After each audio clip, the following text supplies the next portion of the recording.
Então, saindo do Internacional, vindo aqui para Terra Brasílias, a gente tem um monte de exemplos, um monte. Eu selecionei alguns para a gente falar rapidamente. Eu poderia começar com Canção de Amor Demais. Canção de Amor Demais era um álbum da Elisete Cardoso, produzido por Tom Jobim, com obras somente de Tom Jobim e de Vinícius de Moraes. Esse álbum é bem importante porque ele acabou por ser um marco inicial do que se chama de bossa nova, porque ali, além de ter a dupla Tom Jobim e Vinícius de Moraes, que foram os maiores, talvez os maiores criadores de repertório do que se chama bossa nova, em parceria ou não, há também ali o violão do João Gilberto, o violão precursor da batida diferente, aquela maneira sincopada de tocar violão, que acabou por pautar todo o entorno no Brasil e no mundo. Então, algo muito importante. Do ponto de vista de conceito, ele é muito importante, é uma verticalização de conceito que se chama de songbook.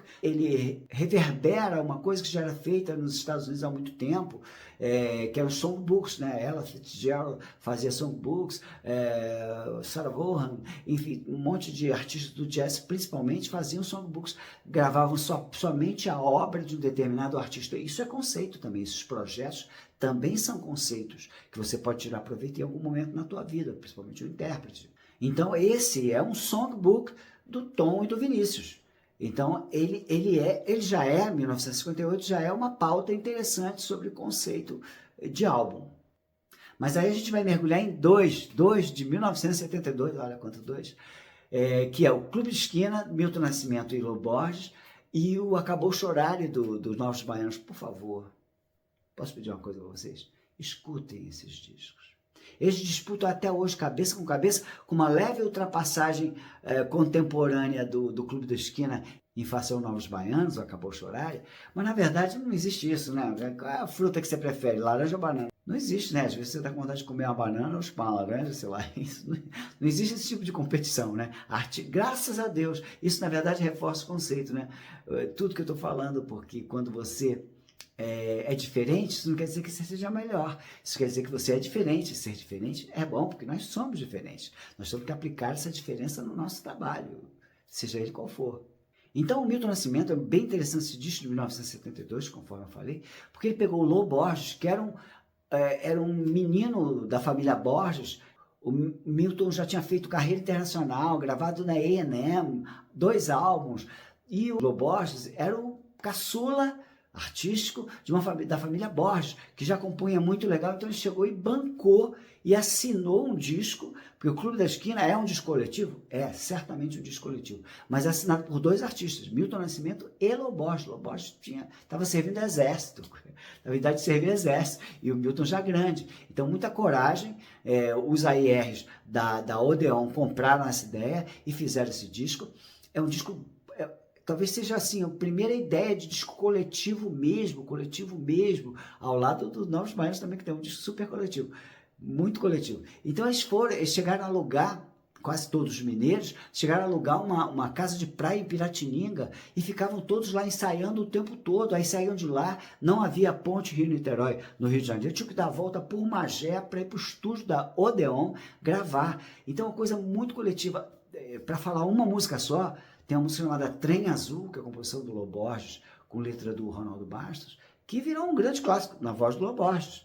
E, enfim, tem jazz, tem blues, tem MPB, tem toada, tem Beatles, é uma mistura, é uma amálgama que até hoje os gringos, quando ouvem, ficam pirados.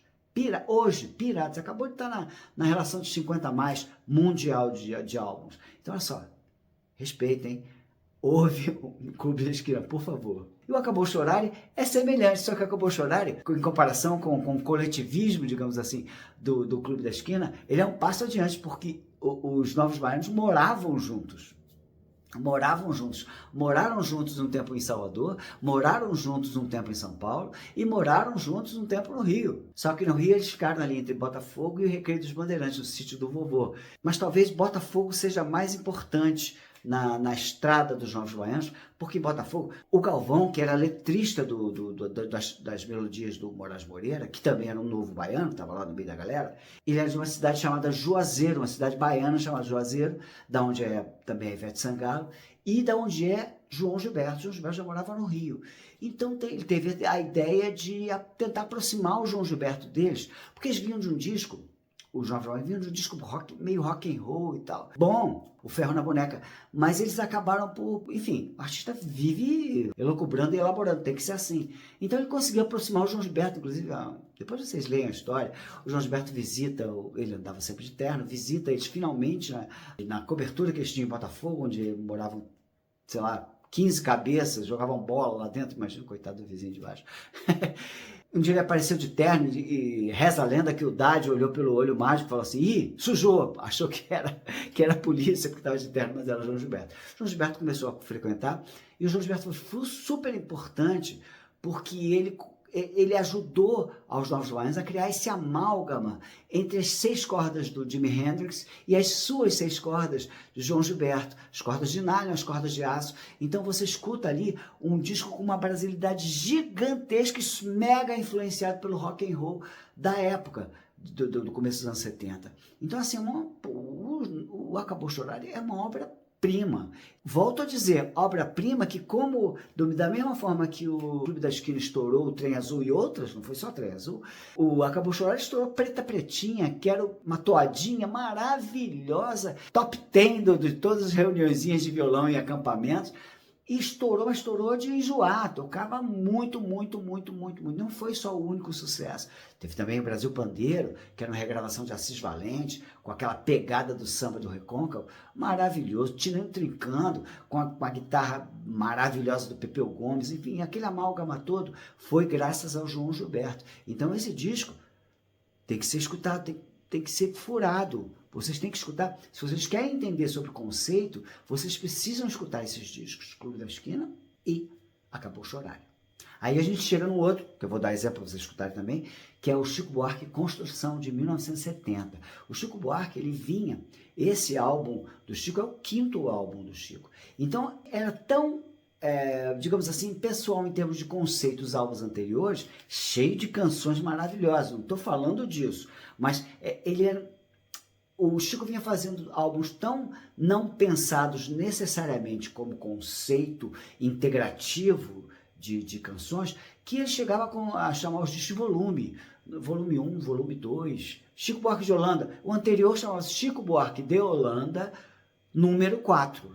Número 4, que loucura. Como chamar um disco de número 4? Você pode chamar, o artista pode chamar o disco do que ele bem entender. Mas assim, quando você bota um número sequencial, é uma coisa um pouco mais fria. E esse álbum chama-se Construção. Parece que ele começa a construir alguma linguagem, da mesma forma que teve o heterônimo do Sgt. Peppers, ele com Construção, ele cria a figura Chico Buarque, não mais Chico Buarque de Holanda, e dá um nome para isso de Construção, que é uma das canções que está lá dentro, só do Chico, que é sensacional. E ele chama, sabe quem? Rogério Duprat.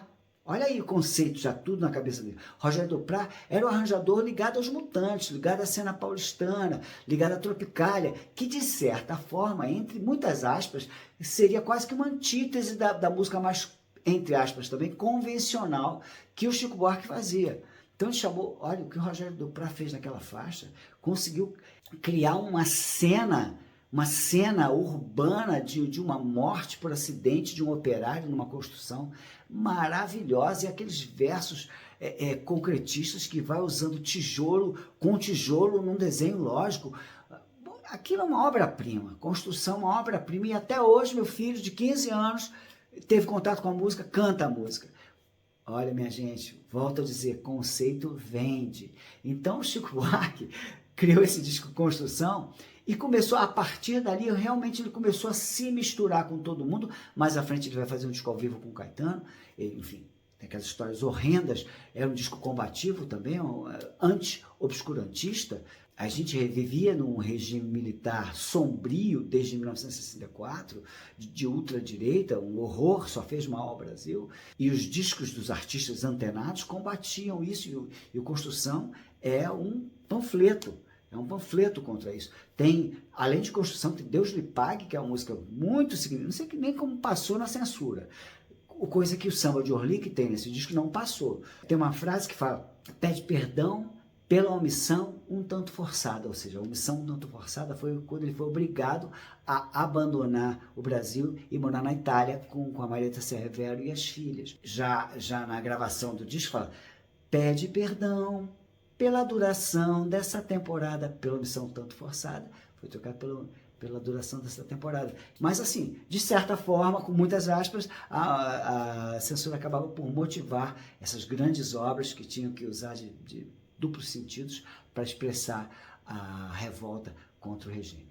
Chegamos então ao derradeiro, mas não ao último, porque a gente tem um monte de discos cheios de conceito, mas esse a gente tem que colocar porque está sempre no top 10 dos discos mais importantes de todos os tempos no Brasil. Ele se chama A Tábua de Esmeralda, de Jorge Ben, de 1974. Jorge Ben, ele era um ex-seminarista, então ele entendia muito do oculto, gostava de Santo Tomás de Aquino, e ele sempre gostou alquimia. Então, o Hermes Trismegisto, o faraó antigo egípcio, ele cunhou num objeto chamado Tábua de Esmeraldas as leis herméticas. Aí, quando a gente fala hermético, né? Esse negócio é muito hermético, porque é misterioso, porque é fechado, vem de Hermes Trismegisto. Então, ele cunhou as leis herméticas, depois vocês leiam Caballion e outras coisas esotéricas, se quiserem, para inspirar. O que está em cima está embaixo, como o universo é sustentado, por quais leis o universo é sustentado. Coisa mega esotérica, mas que já existe, já beira a ciência com a vinda da física quântica. Então, assim, o disco do Jorge Ben é inteiro em torno disso. E assim, volto a dizer de novo, o conceito vende. Estourou minimamente 2 músicas. A Minha Teimosia é uma Arma para Te Conquistar e a própria Os Alquimistas Estão Chegando, que narra, é quase uma receita de bolo de como transformar chumbo em ouro. Alquimia não era isso. Alquimia era transformar você, um ser rústico, em um ser evoluído. Mas enfim, as pessoas achavam que era transformar chumbo em ouro. Então tem uma receita ali. Você imagina que uma coisa tão estranha aos ouvidos do Brasil faça sucesso? Pois é, fez. Os Alquimistas Estão Chegando, a música que estourou. É uma marcha meio samba, meio marcha. E é sensacional. E a Minha Teimosia é uma Arma para Te Conquistar é maravilhosa. Aí sim, ele também abordava alguns temas românticos. Então é bem interessante. Fala de extraterrestres, alquimia, conforme eu falei. Os grandes alquimistas, cada música, quase que todas as músicas dedicadas a grandes cérebros alquimistas ao longo do tempo. Maravilhoso. Tem até música, a Tábua de Esmeralda.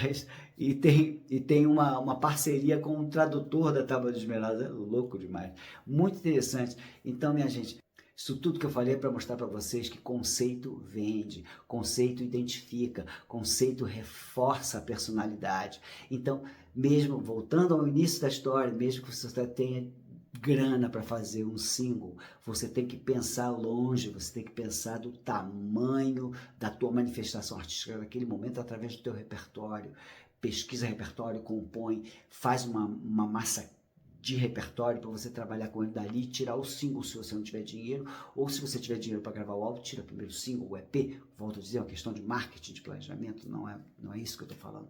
Eu estou falando que você tem que encarar esses formatos como de trás para frente, álbum para single, e não ao contrário, ok? Espero ter ajudado, mas vamos continuar a falar isso no próximo episódio. Um abração, fica com Deus.